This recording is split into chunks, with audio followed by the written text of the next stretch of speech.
Bene, ci troviamo oggi a Siracusa, alla tappa del pesce italiano.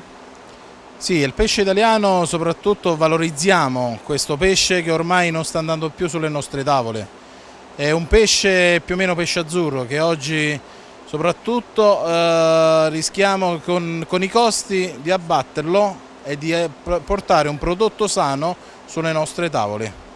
Oltre alla tappa di Siracusa, dove siete stati? Siamo stati in Veneto facendo tappa a Treviso, poi siamo stati in Puglia facendo tappa a Bari, in Calabria facendo tappa a Cariati e poi siamo in Campania facendo tappa a Salerno.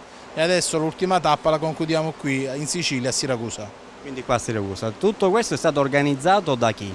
dal Ministero Politiche Agricole e Forestali. Benissimo, quindi ringraziamo lo chef Gerardo Denza. che ci ha dato la possibilità di collaborare qui a Siracusa e anche con l'Istituto Alberghiero di Siracusa, che ha allestito il buffet per dare la possibilità a tutti gli invitati di degustare le preparazioni che sono state allestite e preparate.